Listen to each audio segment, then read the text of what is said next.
Welcome back, everyone, to the weekly Armchair Kickoff podcast. Today we're on a United show, Keane on United, and on this Monday evening, it's kind of a grim Monday evening.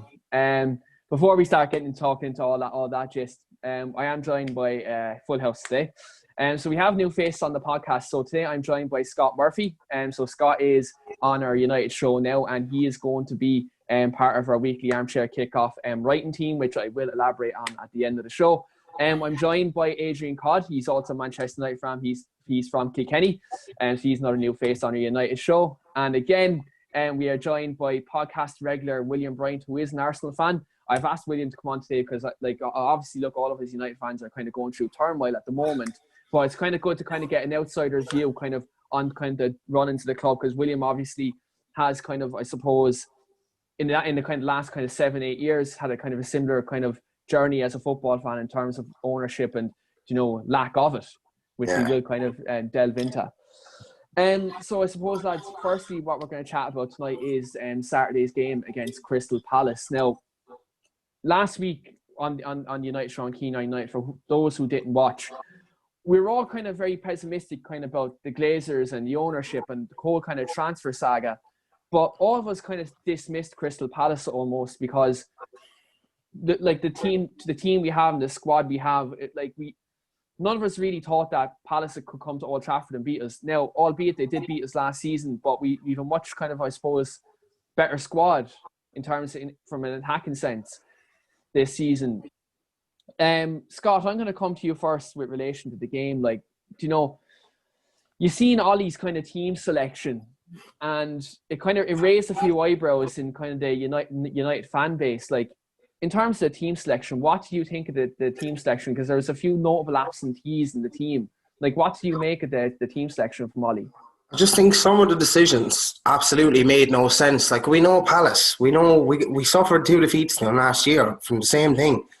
Constantly sitting with a low block, well-drilled team. They hold their shape at the back. Starting the likes of Dan James, who's... Now, I like James, right? He's got a lot of criticism over the year. He started off well and he kind of fizzled out, but you can't be playing him against the low block because he needs space to attack into. I think the biggest mistake I seen, though, which really hurt me more than that, was the fact that Wan-Bissaka was sat on the bench. And, I know Fosu-Mensah comes in, does a job. Fair enough. Ollie seemed to have revived his career, because I thought Fosu was one of the players. I thought he was going to be one of the first to go, if I'm honest. I didn't see where he sat in the team. I didn't see what he offered us anymore, but you see him go up against the likes of Zaha, and you just see Trent, it's just trouble. It was trouble from the start. We knew after 5 or 6 minutes of watching the game that he was just going to get exposed, because Zaha, especially with Ayew, the way they interlock and interplay with each other, and along with the pace that they used, the team selection was a shambles. Scott McTominay with a DM role as well. I can't do it anymore. I feel like he needs someone holding his hand constantly in the midfield, and it restricts Pogba, because Pogba has to sit back that bit deeper, and then he kind of blocks up, and it's just, look, the team selection as a start was just a shambles. But then again, whose fault is that? I know you hear people barking saying we should have had signings, and I agree. If Ollie was to be back fully, he should have had the likes of Sancho or an Upamecano or whoever he wanted in to affect change in the team. But come on, Ollie has to kind of do a bit better tactically as well. I think there has to be. I think with team selection there, I suppose, Scott, my point of view on this is that I think Ollie has to be held accountable for the team selection. He does. I'm one of Ollie's biggest supporters. Like William will tell you, I'm very vocal in terms of I think. In terms of man management, I think he's a fantastic man manager, but I think some places where Ollie, there's a cat there behind you, Scott. Yeah, sorry. Kind of thrown me off track there. He has an opinion on it as well. He has an opinion, absolutely, yeah. But in terms of man management, Ollie is fantastic. Now, he's done brilliant. But where I think Ollie kind of lacks is tactical flexibility. I think he's very limited in that respect. And then when I seen the team selection, I seen Fosu-Mensah and Dan James on the right wing. Number one, balance. It isn't there.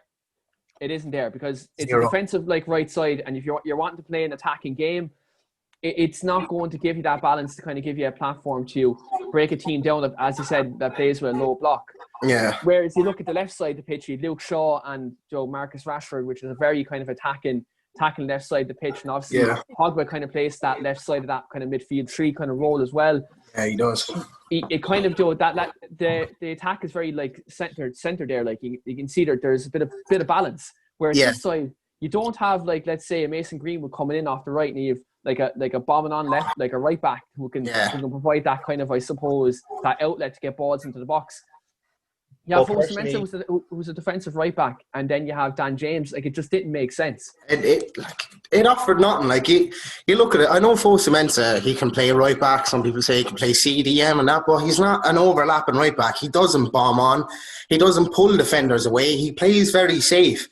He just kind of plays the safe pass, tries to hold his position.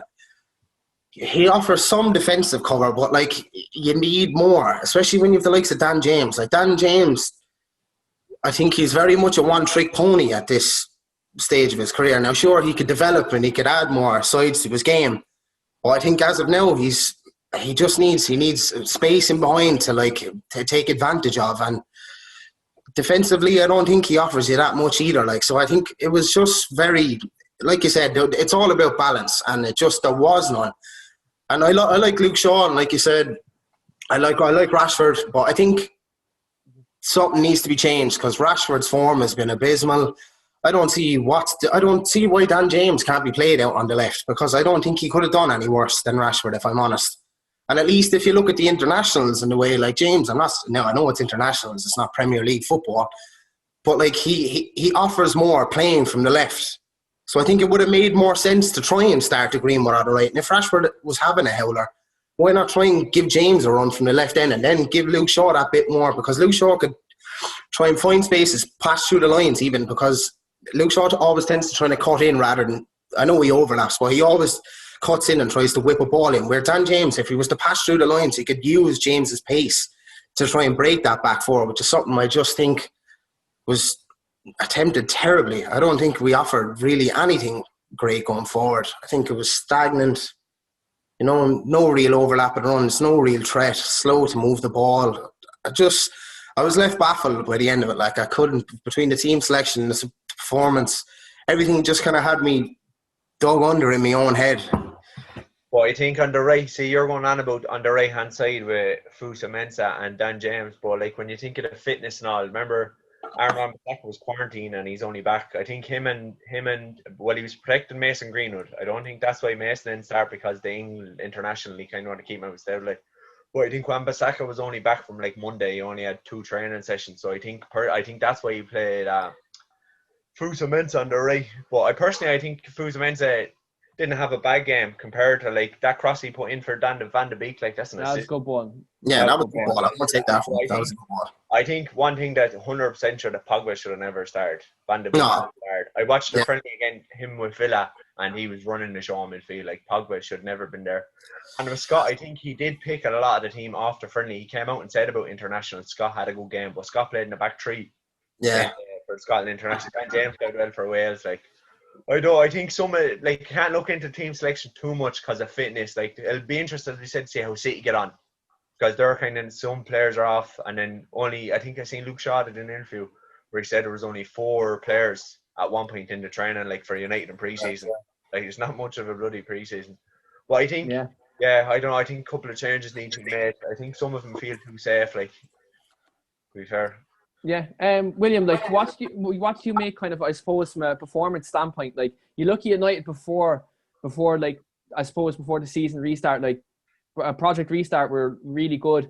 Our attack was fluid. So you'd like Bruno Fernandes, who would have an instant impact on the game. But you've seen here, Gary Neville said it in his commentary, he was United's best defensive midfielder, and he was a number 10.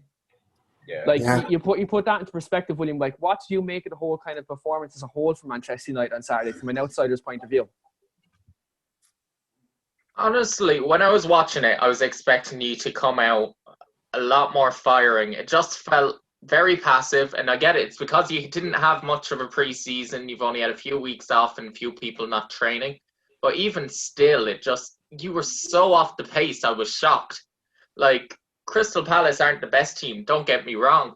but Roy Hodgson obviously has done a very good job at making them a cohesive unit. I mean, most people are tipping them to be close to relegation this time, and they've got 6 points out of 6. They've done brilliant. Zaha is custom made for our defence, like custom made for our defence. If you want to pick a player, you'd put Wilfred Zaha against our defence. True. I wouldn't say Fosu Mensah did a bad job. I thought he was okay at right back, but Lindelof was pretty shocking as always. Your centre-back pairing never filled me with confidence in terms from an outside view. If that was my back two, coming as an Arsenal fan, I know about terrible back lines. Like, the two of them are not as bad as each other, but are slightly worse. But it doesn't fill me with confidence. And Luke Shaw never got the fitness to actually have a run of games and get confidence into him. So he's always prone to a mistake into him. Don't get me wrong, he has quality days as well, but he's just not got the consistency. The other thing I will say is, last year you predominantly played a 4-3-3. This time you played a 4-2-3-1. And I think anytime a team plays a 4-2-3-1, I do not rate that formation. The two always seem to get outrun on the counter-attack, and the person who's in the number 10 role just gets kind of squashed and composed more. I just feel like they don't have as much of an impact. And especially when the two was Scott McTominay and Pogba, that kind of ruins Pogba on what he's good at. He's focused too much on defensive and just not able to play his true game. Although I do think he wasn't up to fitness and shouldn't have started. It should have been Donny. Yeah, like I think with Pogba obviously come back in COVID-19 and like he'd a couple of days training. Like in hindsight, like hindsight's 2020, it's a beautiful thing. Like, you know, you can reflect on it now. Like, and I think like you look at Pogba obviously recovering from COVID-19. You had Donny then who was, you know, playing with with Holland, you know, during the international break, and he had the game as well, against Villa. Like, it probably would have been ideal for Van de Beek to get a start, which, you know, I think we'll kind of expand on that later on when we talk about the Luton game. Honestly, right, when I was watching it, it was weird. When Donny came on, he was one of the few players that I felt also showed proper fight for United. I was like, oh, okay, I can see what this guy is about. I was like, okay, he can be a good, solid United player. Him and Bruno getting back was brilliant as well. The two of them were proper fight. Everyone else I felt was just a bit too, too passive. Even Greenwood wasn't fully on it. Like, he should have buried that chance of 1-0. I think Van de Beek speeded up the game because he started doing little 1-2 touches when Bruno, Pogba, like how many times did Pogba lose the ball in midfield? I counted it. There was like at least 8 to 9 times in his time on the pitch. It was 8 to 9 times he lost the ball. And then you see Bruno chasing back the balls. He's letting go 2 or 3 times. This is a bold call, but like if we start having a bad run of form and all this stuff, I can see either playing Matic and Bruno dropping back to the 6 and playing Van de Beek in the 10. Up the top, Van de Beek 1-2. Unless we change to diamond with 4 in midfield and play 2 up top, I don't know. If we don't get Sancho, I don't see the diamond happening. Ollie likes width. I don't see him. But the only thing about it is, I know, like I've talked about the diamond myself, but I had a bit of reflection on it, right? If you're going to play a diamond in midfield and you're going to play with no wingers, your fullbacks have to be very good offensively. We don't have good offensive fullbacks. Tellez though. Yeah, but you look it'll be very one-sided if you just have Tellez, because like Saka's, he's not amazing going forward. He's not terrible. But you look at when Man United used to play the diamond, Joe, back in I think it was 2013, Fergie's last season. We played the diamond a lot that season, and when we did play it, we'd Raphael and Patrice Evras who were very good at going forward and who were able to give us that kind of attacking outlet. Now we've Luke Shaw, who he's very inconsistent. You know, like he's not a player he's going to play great all season. Now, if Alex Telles comes in and then we maybe if Wan-Bissaka can improve offensively, then yes, we can play that formation. But without 2 good fullbacks, you're not going to be able to play that formation because it's number one, it's going to become very congested in the middle. Number 2, you've no width to kind of provide you kind of, I suppose, that kind of extra option. And number 3, when we played that against Everton last season, the strikers weren't playing as strikers; they were playing as inverted wingers, which, in my opinion, doesn't suit them. I think we played more Bruno as a false 9 that game. Yeah, but you're still playing that diamond shape, and again, you don't have that kind of, I suppose, flexibility. Like if you're playing that formation, you need specialists. You can't play that formation and kind of have players who are not built for that I just system. think to suit our squad though, like I think our squad is so imbalanced, like wingers wise. Like Rashford doesn't want. I don't think Rashford wants to be a winger at all. He's trying to be a playmaker now. Ever since like the end of last year, all he's doing, anytime I see him doing that, he's trying to crossfield ball. He's mostly out on the left, kind of towards midfield. I don't think he's getting into the boxes as much as he used to. I don't know. I just think, there's a lot. If Tellez do it, well, I know that it puts a maybes, but going on about going to a 5 at the back and putting Shaw. To be honest, Shaw is probably custom made for a left centre back. Yeah, he done very well there last season. Forward, full back, like no chance.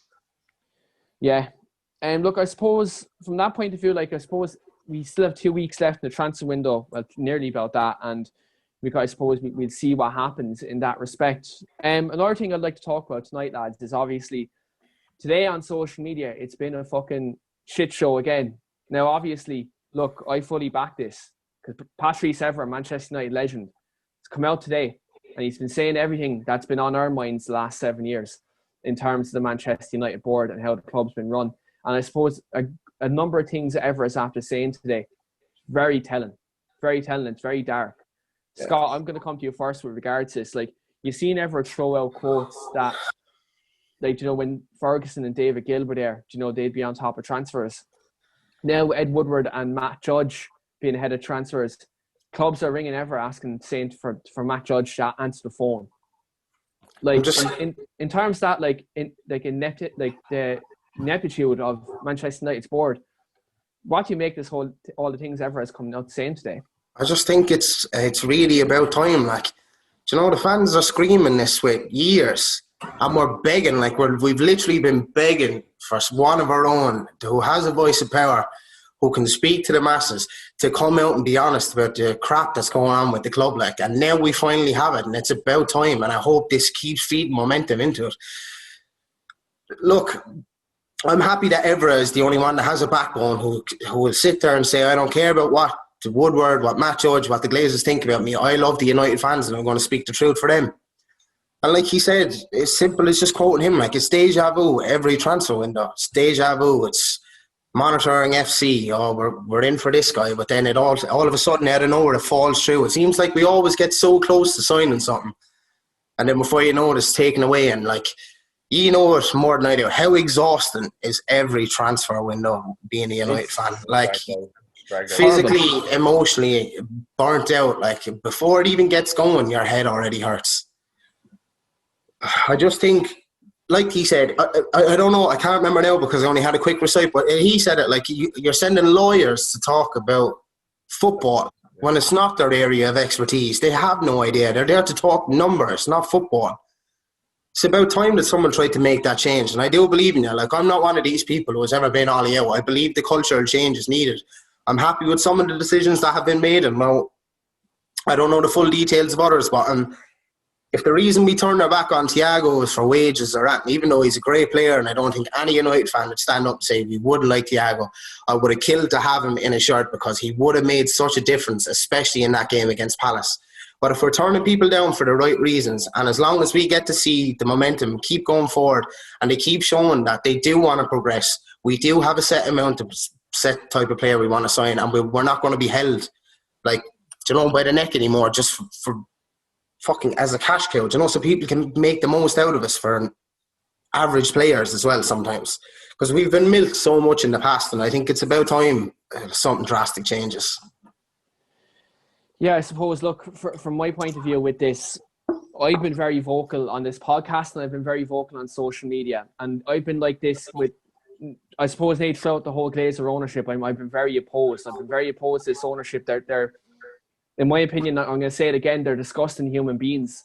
I just don't like them. I'm not going to swear tonight because I done enough of that the other night. I'm not going to do it. But in terms of this ownership, that they're sucking life out of the club. Like, you look at the dividends they're taking out, 89 million over 5 years. Yeah. You look at in the respect that in terms of owners financing, you know, over a 5-year period, Manchester United are 20th in the Premier League. For a club that size, that's scandalous. Again, like, with the money they have, the money they're pumping into the Tampa Bay Buccaneers. So Tom Brady on 30. That's our money. That's our money. That's our money. Like, that's the thing. It's our money being shipped over there.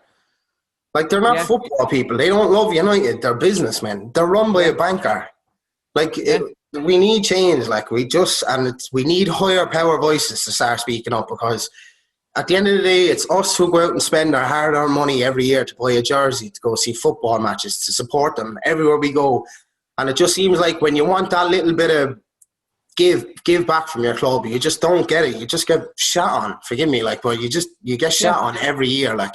Yeah, absolutely. And you look at like this ownership, right? You look at like other clubs' owners. Now, I know Stan Kroenke, William, I tell you, like, he's the biggest parasite ever. Well, like, do you know what I mean? Stan Kroenke's a parasite. But one thing I'd say about Stan Kroenke, right?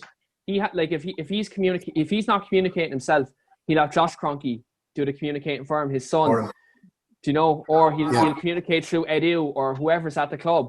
Do you know, in that respect? Whereas look at Manchester United, the Glazers have done one interview in 15 years. Do you know what I mean? And you always look at you look into the perspective of the Glazer ownership. Like you look into it. Manchester United since 1931, whatever year it was, we were a debt-free club. They buy us in 2005. They buy us on a loan. We were in like a 1.8 million debt. That's now down to what, 450 or 550, whatever the ballpark figure may be. We're paying that, and the interest goes up, and they're taking out loans upon loans upon loans. And like what's happening? Taking dividends out every year, more money on top of what they already have, milking us. Like, we're a cash cow.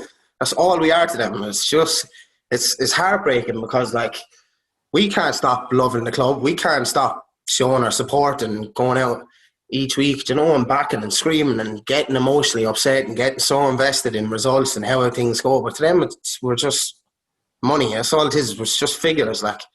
One thing I'm going to say about this, Scott, and it's something that I've said last week, and I'd say again. If by the end of this transfer window, Ollie's not backed, who's going to be made the scapegoat come Christmas? Ollie sacked. I don't mind calling it out. We don't get Sancho on that. He's gone by Christmas. Ollie's going to be sacked. Yeah. But this is the thing, like, it's just going to PR repeat. Yeah, PR spin it, sack Ollie, on to the next one. Little bit of positivity, wait for the summer window, bring in one or two players. Boom, back down again. It's finished top four, and then we finish top four, and we don't push on, sure. It's just don't push on, yeah. We've no aspirations to climb. For top four. If we get top four every year, like Arsenal used to be, that's all they want for like Adidas. Remember, there's big rumours if we didn't finish Champions League this year, I think our Adidas sponsorship was going to drop. Drop by 50%. So our Adidas deal is worth 750 million. So that's a lot of money, right? 750 million. I wouldn't know what to do with 100 grand. Never mind, 750 million, yeah. Right, but you put that into perspective. 750 million. That's what that Adidas deal is worth. You take that, put that into perspective. Half of that now would have been taken from that sponsorship if we finished third. And Ollie worked miracles. Like, we're 14 points off fourth place. Off Leicester, actually. Sorry, my mistake. We're 14 points off Leicester, who were in third at that time. And like, Ollie worked a minor miracle getting us into top four. Got a lot of luck, well, to be fair.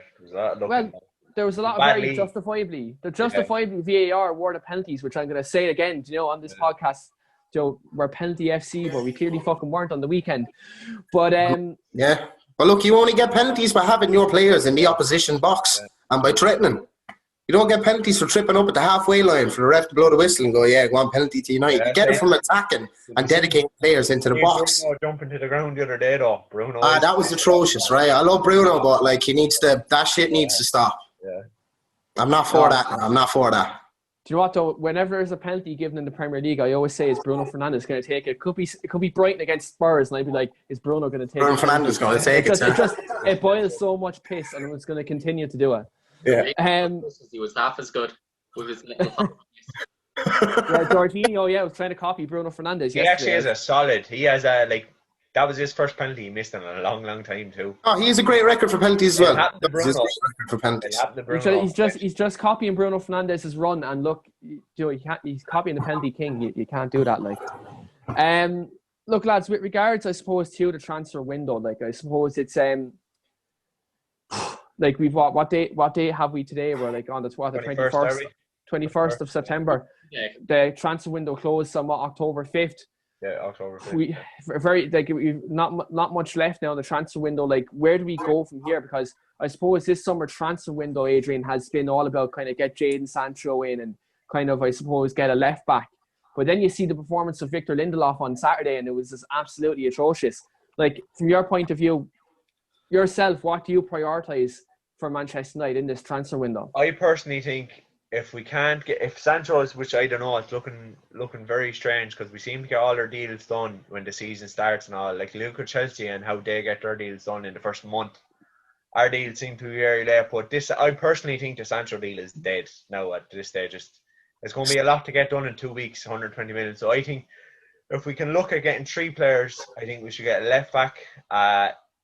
Either if we need to get a top centre half. If not, I think we should throw Telemengi in there or give Eric Bailly a run of games because I don't want to see Lindelof because any pace. Everyone knows now if you play pace against our back four, we're in trouble. Like It's going to expose them. and maybe I think we need a CDM because I just think Matt is just too slow on the ball. But there's no good CDMs out there. That's the only thing. But we definitely need. If we got 4 signings, I think we top 3 finish. But if we don't sign Sancho and don't sign the centre back, we ain't finishing Champions League. In my opinion, no chance. Like Scott, like what from your point of view, what do you prioritize in this transfer window? Because like everyone has their opinions and they're all conflicting. Which look, everyone, whether you're on a podcast or whether you're on your own Twitter or Facebook, whatever social media platform you have your right to your own opinion. That's the beauty of football. But Yeah. where do you prioritize? The transfer window. Like, what do you think United should be looking at right now? Look, obviously, the biggest talk of the summer, which has been dragged out more than that, has been Jadon Sancho. But we've known since long before the transfer window opened that Dortmund wanted 120 million. Like, no ifs or buts about it. It was clear. It was made clear months ago that that's what they wanted. And you know Dortmund, like, pay what they want because you're not going to get it for anything less. Like, you seen Barca were sold out for Ousmane Dembele. They thought they'd get him on the cheap. They were told he's not going anywhere. They coughed up the money. They got him. Our board knew that before they started even negotiations with Dortmund, the Sancho was going to cost. And if they thought that the price tag was too much, they should have got on other targets. I know we all wanted Sancho and everyone said you can't settle for any less than Sancho. But if Sancho was too much to ask for, they should have had a second, a third in line, ready to throw in like. Right wingers. I think right wingers are in short supply. I know you could say that, like, but bring in anyone. I need to see, because we have it's a massive hole there. Yes, Mason Greenwood does a job, but I'd like to see Greenwood come in as our second number 9. I disagree in terms of right wings being a short supply. Because, like, you look, there's players like Kinsey Coleman, Leon Bailey, Ishmael Sarr. Like, I know Sarr now would be probably the 4th choice there. But there's players who would Well, Coleman again, upgraded. Probably 80 million. He just won the Champions League, the treble. I'd say you're paying no less than at least 70 million. I'd say you're paying for Coleman. Like Keane said there, Leon Bailey was one of the youths of the world 2 years ago, wasn't he? He was overhyped. The whole world was talking about him. He fizzled out. Like, it'd do. We just need someone, because if they're not going to go and get Sancho, they need to stop mentally torturing their fans, saying, we're still monitoring the situation, talks are still going on, to just break hearts at the end of the season. We know the asking price is a lot, but you pay for what you get. Like, he's done it in the Champions League, he's done it over the last 2 seasons. He's been great. He's been a fucking massive player at that Dortmund team. He played well for the internationals with England, and he is top 5 best teenagers on the planet, without a doubt. Undeniable talent with a massive ceiling. Like, his ceiling could be so high.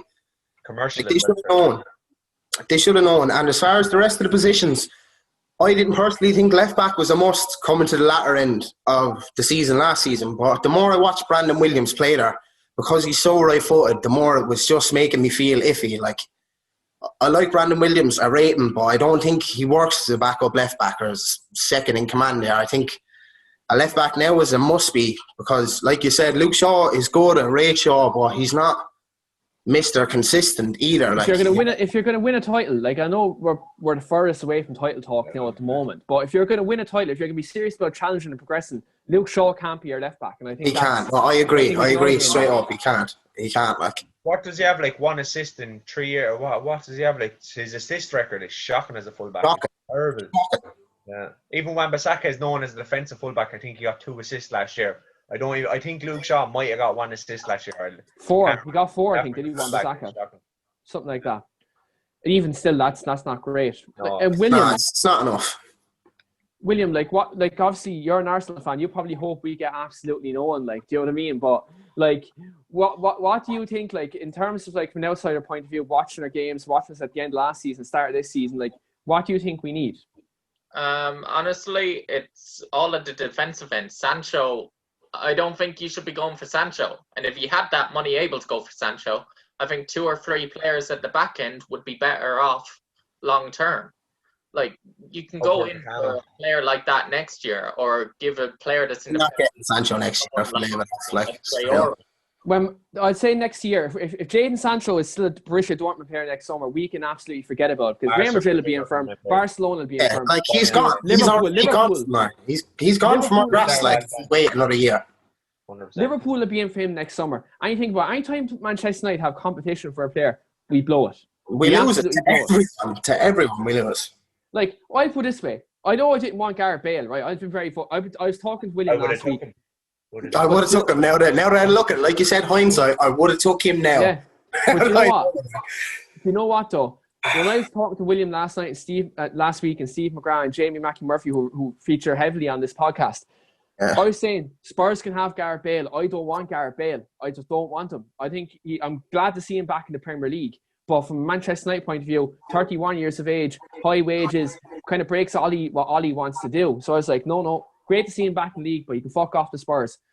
But then I wanted Reguilon, because Reguilon is a top quality left back. Top quality. But I didn't, with the whole buyback clause thing, I was a bit, he's just going to use us to get his first team spot back at Real Madrid. That's all we're going to be. Ceballos is doing at Arsenal. Yes, that's all I want. We were just going to be a stepping stone. I don't want that. I want even dedicated. For Spurs, right, who don't sign anybody, right?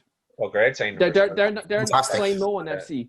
They've done fantastic work there now with the recent signings, and the fact they're out doing us in the transfer window, that really kind of, I suppose, that killed me now, because I'm like, I always kind of have a bit of banter with the Spurs fans, but this one time I'm like, even they're more efficient than us in the transfer window. 2 signings away from top 4, I think. 2 signings, I think they're in a serious race for top 4. They get a striker. Like, I know even a centre back and a centre mid, I think they're in business.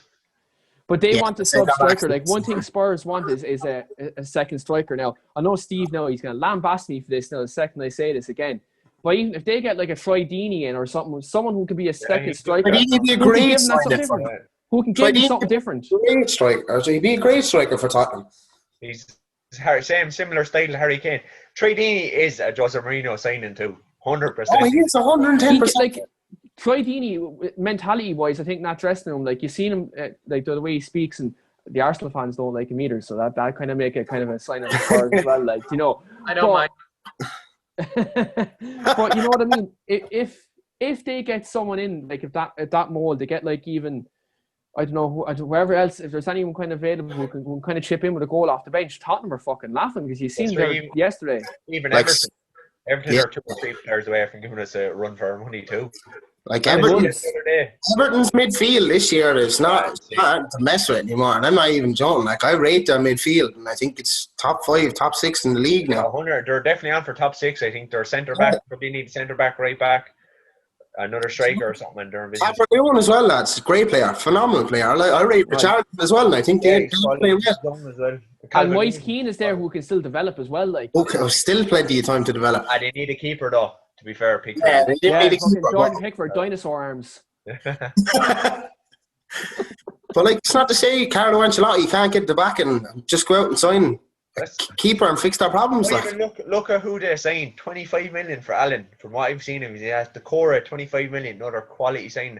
Hammers on a free. I'd love to know what they're paying for Hammers' wages though, to be fair. And they already have Gomez. I think Gomez is quality midfielder. Absolute quality. Yeah. Like, and wouldn't he be an ideal person to slot into that 6 and do the Michael Carrick role? Gomez or Allen? Allen be perfect. Both of them could do it, in that respect. But I suppose I think we should kind of kick back on transfers now, because I feel my PTSD is starting to kick in again with these transfers. We'll all end up just crying. Did he tweet? Did Romano tweet? Did Romano tweet? I have the notifications of him, Christian Falktoff, whoever else turned on. I've all the English journalists. I've all the English journalists muted now. And I know I have 1 or 2 contacts within English journalism now. They're probably going to kill me now. But the only time we have it from the English press is when they're after being rejected by the press, by United. Like James Cooper and Simon. James. Who is it? James Cooper and Simon Peach. Simon Peach.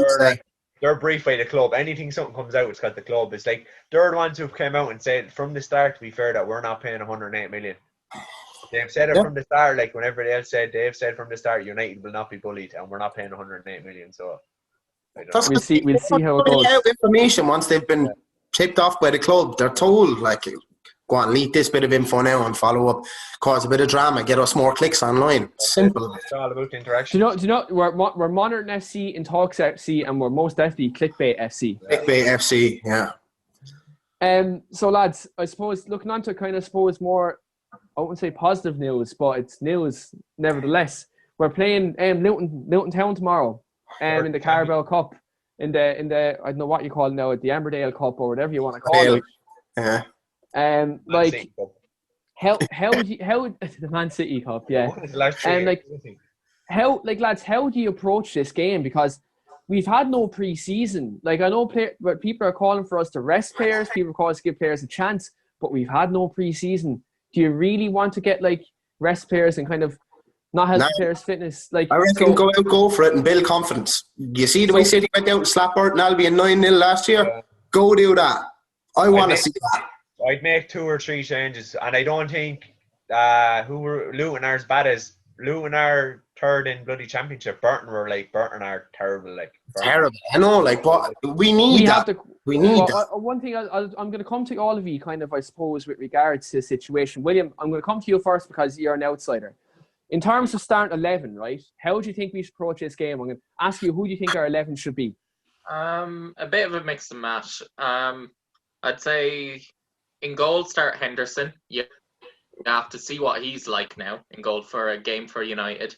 You've given him a big new contract. He needs a few games. Right back, you'd probably give Wan-Bissaka a few minutes into his legs. I'd say after not playing the weekend, he needs to get ready for the weekend, even if you sub him off halfway through. I'm not sure about your centre-backs, honestly. Who else is left? I'd say change the 2 centre-backs. Yeah. Go for rest. Take him out of the limelight, and you'll probably start Brandon Williams left back because you'll give Luke. Honestly, in midfield, I would start Pogba. I know he probably shouldn't have started the weekend, but honestly, I think give him more minutes into the legs as well, and take him off around the 50th minute. Give Van der Beek his full debut, and probably someone like Fred. Yeah. Honestly, I'd start Fred. Give him a few games. He was quite solid for you last year, and I think against Sevilla, to be fair to him, very good. He was one of the best games I've seen him play against Sevilla. Wasn't he? He's fantastic against Sevilla, and he's a lot more mobile, but he's not as disciplined for sitting. I think he moves the ball a lot quicker than Matthew McTominay, though. He does. So, Adrian, I'm going to come to you. Like, what do you think the lineup should be? What would you go with tomorrow? I'd go tomorrow. I think Henderson should be our number 1 keeper, full stop, to be honest with you. I've been slating William Bryant in the group chat we're in. I've been slating De Gea probably the last 2 years. I think he's been finished the mistake. You can't. Well, see the ball he gave away. I don't know if it's just before the first goal. He tried to pass it out to McTominay, I think, and he slipped under. I think the goal came from that or something. Or there was one thing he tried to pass it out anyway, and it was just shocking. So yeah. Henderson's starting one with Zaha, and if he comes in and actually goes for the ball properly instead of stopping his run, he's missed it. Yeah. He done the Jordan Henderson shuffle while tackling Zaha at one stage.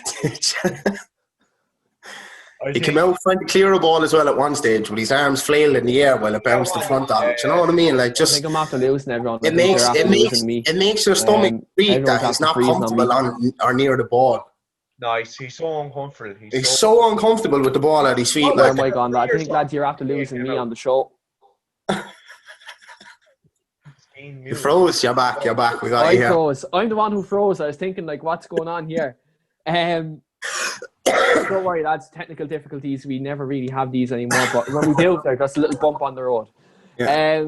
So, Adrian, you were saying kind of like... Yeah, but I was just saying, I personally think De Gea is finished. The only reason we can't sell De Gea is because he's on 350 grand a week and ain't nobody paying him. Nobody's paying him. Yeah. The only person I can see him going to next year or two is PSG. Other than that, no one's paying him that. Would you cash him in if you could? Would you cash him in straight away if you could if PSG came in? Last year. I would have sold him last year, 100%. Even though we don't know what Henderson is like in a United jersey, would you take the risk? Yeah, 100%. I think you can't look at the mistakes De Gea made last year. There's at least 5-6 mistakes where he just... there was catastrophic ones, yeah. Distribution, one's going through his legs, going through his hands, positioning, can't come out for a cross and a bloody corner. He's rooted to his line. He literally does not move off his line. I personally think his worst feature about last season was he got better to near post so many times. Yeah. Like so many times that And that is one of his strengths. It was one of his strengths, and he used to be Remember great that game against Arsenal at the Emirates? Best game I remember that game? That's William sat beside me watching that game, and that young fella nearly had a fucking heart attack. He was like, he's going mad, saying, "What the fuck?" He could say the Titanic, like, type of thing. Yeah. You know what I mean? But that game, the near post that day, everything at the near post, saving his legs, saving his hands, you know, unbelievable. Now you look at him at that position, anything comes in the near post, you're shitting yourself, like you're panicking. Shot, I'm worried. Any shot at all, I'm worried. It's just, I don't know what it is. Like, like they say, after a certain time, it stops becoming a confidence thing, and it just starts being that he's on the decline. Yeah. And like, it's hard for us to accept that. And I'm still one of them people where I don't want to let De Gea go, because I remember the 7 or 8 years where he was the best player on the team, and he was the only reason we were still a top club was because he was saving our arse week in, week out. But I have to agree with Adrian. The last 2 years has been a shambles. Like, it's been it's been a journey. Like, and I can see why a lot of you. It's sad to see. It is sad to see, because it's not nice to see a fall from grace, especially when you see a player who was held at such stature. Like, you know, he was praised by every United fan, loved because of his talents, like, and what he did for the club. But my God, over the last 2 years, it's been a fucking slippery, steep slope down. It's been terrible. Yeah, I think, absolutely. But then again, that's the thing about Henderson. Now you can have that conversation, because we all know the potential. Henderson was arguably the top goalkeeper in the league last year. Like, last year, yeah. 2 clean sheets off the top, considering the team he's playing with. I know they play a lot more defensive and all, but he did make a couple of mistakes, but I just think De Gea is going to make mistakes this year if we leave him in, so I think it's just worth a punt. It's worth giving him the shot, yeah. Your front, Adrian, what about your front three? Like, where would you go? I'll go run through it quickly. It would have been Henderson, Wan-Bissaka.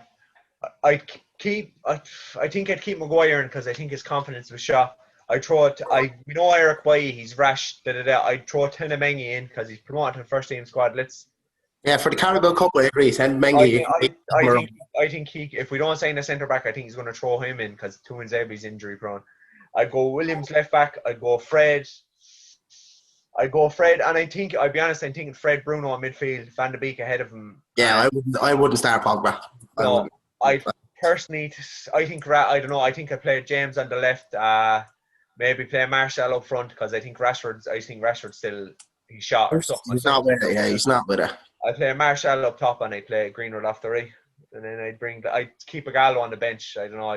I don't think we don't. James can't cross a ball. Greenwood ain't going to cross a ball. I think that's what you need to do for Gallo. So I just play Martial up top, and him and Van de Beek. I think there's great potential there. Yeah. They're very one touch goal. Like. And Scott, like, how are you going? How do you think it's? I'm in perfect agreement with Adrian. I swear, I wouldn't start Pogba. I'd have Williams. I'd start Maguire, and if I had to pick between both, I don't like Eric Bailly that much. I think he's too rash. I think his decision making kind of gives me palpitations at times. If Tuanzebe was fit, I'd pick him, because he's a bit more steady-minded. He has that bit of recovery pace. He kind of needs what you need to complement Maguire. I'd bench Pogba simply for the fact is that, like, he was shot. He did have COVID. He didn't have a lot of training days. He didn't seem very motivated in the last game to chase or do anything. Like, and I know he was restricted in his role because he had to sit back deeper, but I just think leave Fred there. He's mobile. He'll break up the play. He'll do all the scrappy work. You have Bruno, who is going to cover every blade of grass anyway. He will always give his all. Even if it doesn't come off, he's going to try. And I think Van de Beek came in and done what we needed last time. Simple 1-2 balls. He's not trying to make it flair or, make it like extravagant. He's just trying to do the simple things. Pass, make space, pull the defender with you, open the space, open the lines. We need that. And because he's such an intelligent player, Van de Beek, I think he's the glue you need. He can find the little 1-2 passes to probably get Martial into a bit of 1-2 play, break a bit of space, and then find him and what we need. I agree with James on the left, because I just think Rashford needs to be benched. And I love Rashford, but I think he needs to be benched, because I don't know what happened, because he was fantastic.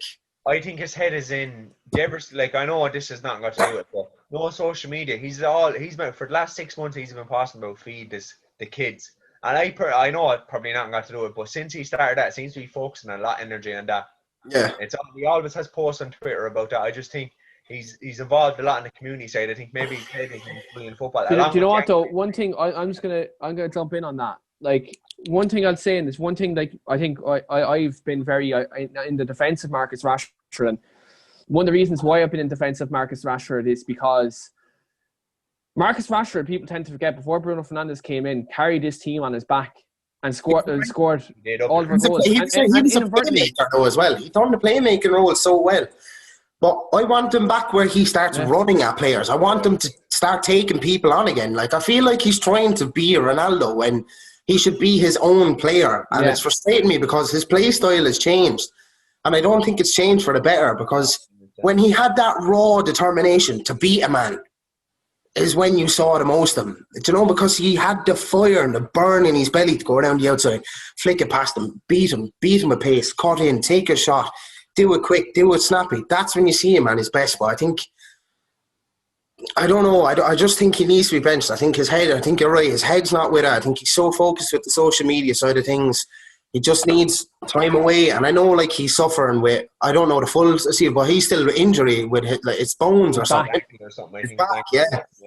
Like, maybe he hasn't recovered from that, because Ollie did probably make him play most of last year injured. So that could have a long-lasting effect now. But I do think he needs time away. And I think it'll do him the world of good, because then he'll come back with the hunger to want his spot back. And it'll benefit massively. That's just my opinion. Like, I just think that's what we need for now. So with my starting 11, lads, I've went with something kind of similar to yourselves. I've went with Dean Henderson in goal. I think, look, he needs to get his minutes. Like, again, as William said, he's on 120,000 a week. He needs to justify that wage and obviously show that he can wear the Manchester United goalkeeper shirt, because that jersey comes with its pressures and its expectations. Right back, I've gone with Wan-Bissaka again. Look, if he's any bit remotely fit, he needs minutes into his legs. He needs that to kind of, I suppose, get ready for the Brighton game the weekend, because that's going to be a game coming up against Neil Maupay. He's going to have to be on his toes. In centre back, I was going to go with Bailly, but you know what? I don't know if I'm going to do it. Like a game like this, I could see him getting injured, so I'm probably going to go with Mengi, because Mengi's been unbelievable through the youth setup, and when he came on Europa League, he did show that he could.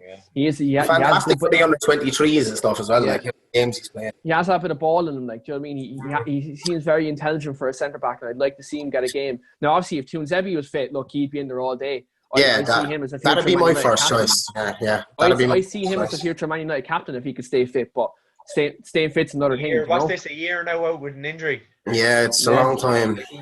Injury changes you. Yeah. Yeah, Shaw's not been right since the injury, you're right. He had a massive drop since. In the other centre-back, I'm going to go Harry Maguire. I think, again, he's another player who lacked the pre-season. He's had all of his issues. He didn't go on England duty either, so he's going to need games as well. I think, obviously, Mengi playing beside a player like Maguire, you might learn off him, might do him a bit of good, I know Maguire has his detractors, but, he's still, I still think he's a quality centre-back, and, I think Mengi has that bit of pace in him, which could help Maguire's deficiencies where he doesn't have the pace. Again, by default, I'm playing Brandon Williams. Again, it's just... Who else do you have? Who else do you have? You could argue maybe play Eaton Laird left back, because he can play there. That's another option. Yeah. I don't know why he hasn't gotten games so far. Like, honestly, I think he's better than Brandon Williams. Probably better. Yeah. I seen him on the under 16s, I think it was, or under 17s. Brandon Williams actually got switched to left back because Eaton Laird came up. Yeah. Shane mentioned that in the podcast the other night. Yeah. So but I think Ollie loves Brandon Williams, to be fair. He does, because Brandon Williams is that gritty, kind of fighty player. Like, he does have that fight in him. Like, and I love that. I love Brandon Williams because of that, because he won't shy out from a challenge. He'll go fucking through you, like, if he needs that, and he'll constantly fight for his spot, like, which I like. He have the fight and a bit of hunger in him, like, which is what we need from the young players, that drive to go on and want to do well and make your statement. 100%. For that. As a rival fan, when you see someone with that bit of fight, it's nice to see. That's why you like McTominay. Yeah, well, I did like McTominay for a while last year, but he's a box. He's no like 5 million. He's yours. I'm going to go with my midfield now. No one has actually mentioned what formation they're going to do, so I'm going to throw it in there. I'm going 4-3-3. Double pivot midfield. Yeah, double Bobby. pivot midfield. I want to see this. I've been clamoring for this for months. So One holding, one holding and two number 8s, two box-to-box midfielders. So what I'm going for is Nemanja Matic midfield. I think with this formation, Nemanja Matic is very, very important because from the defensive side of things, he'd be the right man to anchor that midfield. And, you know, because he's like some Mengi in that behind him, he has some bit of pace and kind of help if Van goes behind, they can mop up. So I'm going to go Matic in there. And in the double pivot, I have Bruno and Van de Beek. Again, I think Pogba should get a 30-minute run out tomorrow to still get minutes into the legs. 100%. And start him on the Yeah. and then start him on the weekend. But I think it's important that Van de Beek gets games as well. So I think that's the beauty of having quality players in midfield. Squad rotation is very important. So I'm going to go with Van de Beek and Bruno in midfield. I think Bruno in this number 8 role can really excel because he played there for Sporting Lisbon last season as well, and he done very well. Doesn't he play the 6 and 8 sometimes for Portugal as well, though? Yeah, like he plays off the right as well. He's very no. We're not playing him there though. We're not becoming Jose Mourinho again. Okay, we won't go down there. We won't go down that route again. We won't go down that. We may as well bring back Fellaini up front if we're doing that. Like, do you know what I mean? Oh, don't! No, stop! Nightmares coming back. Yeah. Oh, stop! But anyway, balls over the top. Elaborating on my midfield, I think exactly. Bruno, I think Bruno can kind of play more the number 8, and then if Van de Beek, it gives Van de Beek that kind of more, I suppose, flexibility to play the free roam, not exactly as a number 10, but to kind of just play that kind of, I suppose, David Silva-esque kind of role in midfield. Where you can pick the ball up in the pockets, play, as you said, play the 1-2s, and get the game going, get the ball rolling, give us kind of control on the game. I suppose the front three I've been kind of debating about all day. I suppose with Rashford, is this an ideal game for him to get a couple of goals, get confidence? Yes, it is. But do you see him doing it? Probably not. So I'm going to go with Dan James on the left. I think, again, Dan James, this is an ideal game for him, ideal opposition, coming in off the left, cutting in on side, getting an early shot going. Ideal game for him. He can probably get a goal or two in this game. I'm going Tony Marshall up front. Again, Martial, one of the best strikers in the league, in my opinion. Do you know what I mean? Best number 9 in the league, in my opinion. He's very underrated. He's very underrated. And I think William will probably disagree with you on the number 9 there. Aubameyang's playing left mid, so he can't really disagree. Okay, yeah, all right. We're taking Aubameyang out of this, so he's out to the left now. He's quality. I ain't going to deny that. He is top quality. William wanted Martial at Arsenal, believe it or not. Lad. Here's a bit of breaking news on the United show. William wanted Martial at Arsenal. Quality. I wouldn't sell him if you had to be a blank check. Yeah. On the right, I'm going with our superstar Mason Greenwood. Again, I think he needs minutes with all this bullshit with England, and if he's good on the pitch as he is in the bedroom, he'll be unreal. Do you know what I mean? He'll all get player of hits, the year. no misses. Is that what Drake said? All hits, no misses. But you know what I mean? Like, I think Mason Greenwood's very important. He gets minutes into his legs. You know, it's very important that he kind of, I suppose, concentrates on his football now. Because a lot of rival fans have been going in on Mason Greenwood, and I'm not standing for this bullshit. William. No one is going up. But I want to address something here. Now, I know this is a Man United show, but I haven't addressed it on the podcast yet, and I'm going to address it now because why not?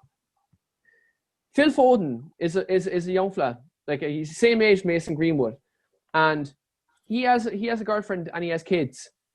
But because Phil Foden plays for a team that has no fans, they won't get as much clicks online. That no one went in on Phil Foden over this situation. It was all Mason Greenwood because he's Man United player Mason Greenwood. Do you know That's because the 6 fans City have, they can't really make that much social media noise over Phil Foden. Well, remember as well, like, United have tried so hard to keep Greenwood out of the media. So the minute the chance that presented itself, England pumped straight. Remember, straight into the firing line. Then the laughing gas and everything came out. So Ollie did so much. He was 16 in that video. And they only coming out like it's crazy. And like you look at that video now, right? Mason Greenwood was skinny in that video. You look at Mason Greenwood now; he's buff. So immediately there, you call out the bullshit. You call out the bullshit there. Do you know what I mean? Well, like you said it yourself, you have to look at it. The English press are vultures. Yeah. Vultures. They're just waiting for something to be exposed so they can start picking on a fucking carcass. And the only reason they want to give Mason Greenwood stick is because he's the best teenager in the land, and nobody can take that away from him. And I won't take any of this stick. Like, it's because if the young fella didn't go out and bust all the expectations that were set there by no one, he set his own ceiling and he blew it out of the roof. He literally did. He blew it out of the water. He done so well. No one could have called that he came out and had the season he had last year. I said if he came out and scored 8 goals throughout the whole season in the Prem, great that first. Successful. Great 15 first. overall. Got 15 across all things. Like, do you know what I mean? He scored more than Firmino last year. Actually, it was 17 goals. Go to Troy Deeney, and he got relegated. Yeah. I'll correct myself actually there. It was 17 goals because he 17 across Rooney, all competitions. He equaled Wayne Rooney's record for the most goals scored by Manchester United teenager. Yeah. Same record held by George Best as well. The three of them share it now. 17 across all competitions. Yeah. Oh, I literally think he scored. I think him and Firmino were both on 8 Premier League goals last year. Like, let that set in, and Liverpool won the league. Don't talk to me about the defensive forward. Don't talk to me about that club. Okay, that they're banned on this show. Yeah. Hence why it's called Keane on United, not. Because Keane, Man United, and Liverpool just don't go together. Well, Keane and Man United go together, but Liverpool and me just don't go together. Nah. I'm probably the most anti-Liverpool person you'll meet on this planet. Do you know what I mean? How shit was Thiago when he came on the other day? I'm not salty. I'm not going to sit here and say I wouldn't have loved Thiago. I would have loved him. He was class. He's good. He's good. I'm sorry. I apologise, but I was too hungover to watch the game. I was kind of sleeping during it, so that's why we're recording the show today and not yesterday. You know, so that's yeah. You know, Thiago's very good at giving away penalties as well, though. He's got a bad side in his game too. Yeah, look, absolutely. Can't be mad. Get on with it now. Stop. So, lads, we've come to the point in the show where we have the viewers' questions. Now, obviously, we're not live today, so these questions aren't being filtered in live. But I took a couple of questions from a couple of viewers and podcast regulars. So, Callum McFadden, our esteemed colleague from the Football Writers Association and Football CFB, asked me the question today: would you prioritise a centre-back over Jadon Sancho? Scott, I'm going to come to you with that. A top-quality centre-back, sorry, over Jadon Sancho. So if I were to put it like I could have my pick. You could have, like, let's say someone in the mold of a Koulibaly or an Upamecano or something like that. Would you prioritise that over a Jadon Sancho transfer? Do you know what? If you'd asked me a month ago, I would have said no, but I think we look very exposed at the back. And I think, you know what? Greenwood done bits coming in off the right. I don't see why he couldn't do it again. And I know everyone had loved the star quality and the thrill and the finesse and like the star show of Sancho playing on the squad, but we need a commanding, physical, fast on the ball, good at reading the game centre-back. We're lacking it now. Like we said at the start, the centre-back pairing, they're not cohesive. They both have the same weaknesses. Maguire is good at commanding. He doesn't make a lot of mistakes. He makes some. I'm not going to sit here and say I'm not going to give me captain stink. Like, I know he had a price tag. We paid it for him. We have to back him. He's our lead centre back, whether we like it or not. But yeah, if you get me the choice to now to go out and get an Upamecano instead of Sancho, I'd take the hand off it. I'd take Upamecano in the morning. Yes, look, I'm kind of, I suppose I'm at kind of the same juncture. I'm probably thinking more of a centre back, like being a, I suppose, a defender myself. If I'm playing in the back four and my centre back partner is like someone like Lindelof, who I suppose get caught down the channels, like you need someone there who has a bit of pace about him. You're gonna need someone who's gonna be, switched on through 90 minutes. And Victor Lindelof isn't that player. So like no. At this juncture, like I look at it, Jadon Sancho, yes, I'd love him. Like again, if you asked me to start a transfer window, I would have said Sancho. I'd put all my eggs in the Sancho basket on that hype train, but I look at now a centre-back is more important for me, and I think, as you said, Greenwood can definitely still do a job for that on that right-hand side. And look, God forbid, I'm blessing myself while I actually say this now. But if Lingard can maybe even get a game or two in the club competitions, do you know what I mean? If Lingard could maybe even for an odd game or two come in and do a job in an odd game or two, I'm saying this like with all due respect, an odd game like he did with a Leicester, and in the Palace game last season, then so Lingard's strengths are not on the ball. Lingard's strength is his movement off the ball. Him and Van de Beek could. Van de Beek could probably tick, because they both share that kind of movement thing. Like Jesse is not very technical, but the one thing I'll give him is he's great off the ball. He does make the movements. He does create spaces. He does link up well. Like, and he can do and he scores against Arsenal. So I have to get that in there. Right in front of me. So, look. Anyway, that's grand. The next viewer's question, I'm going to come to Adrian with this because it's another Manchester United related question. Shane Dowley, our esteemed colleague in this podcast, he's a very he educates the masses when he comes on this show. Shane has said, where do you think Manchester United would finish this season? So, Adrian, I'm going to come to you with that first. Depending on signings now, are we presuming we get maybe 2 signings we get, or presuming we don't? So, the way I'll point this question to you is, I'll give you 2 scenarios. We get Sancho and we get a left back, or we get no one and we just do what Manchester United do in terms of deja vu. I'll give you 2 scenarios. So we sign the players we want, and then if we do what's probably going to happen is sign no one. If we get Sancho and a left back, I think top 4. We don't get Sancho or left back, I think 6th is a possibility. Depending on injuries. Do you think Arsenal might make a climb up a couple of places from 14th last season? Don't talk to me about Arsenal. Arsenal are hopeless. No, I'm messing. Shane just wants me to get that 14th part of Arsenal on every show, and I have to do it, because it's propaganda. It's propaganda. We live rent-free in their head either way. Yeah, 100%. William, I'm going to come to you with this because I know it's not you're not a Manchester United fan, but I'd like to hear your kind of take on this. Would you move Manchester United to a 4-3-3, and would you start Nemanja Matic to free up the other midfielders, i.e. being Pogba, Bruno, etc.? Yes. 4-3-3 was probably one of your better formations last year, and it gives you a lot more room to play. I just feel like you perform so much better with a 4-3-3, and I feel that's common with most teams. If it's not a 4-3-3, I feel you should totally scrap 4-2-3-1. Don't go near that. You either go 4-3-3, or if you get no defensive qualities, go to the 5 at the back, because if you don't have a CDM, at least that covers a gap. If you did 5-3-2 with Rashford and Martial as the 2 strikers, Bruno and Pogba in midfield with one other. I can kind of see what you're saying.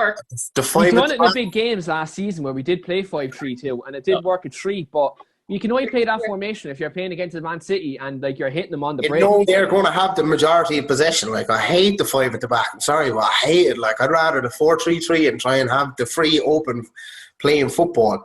Because at least then you don't have a congested midfield with fucking players up on top of each other. People kind of have their space and you can break lines. It makes a massive difference. I don't like the 5 at the back thing. I never did. I know it worked against the likes of City and all that, and it did work in our favour, but I don't see it happening this year. We're going to be outclassed on the field if we don't bring in the signings and start trying to build on the philosophy that Ollie says he wants to build. And be progressive. Like, playing 5 at the back is not going forward. Like, it's what changes from last season to this season then?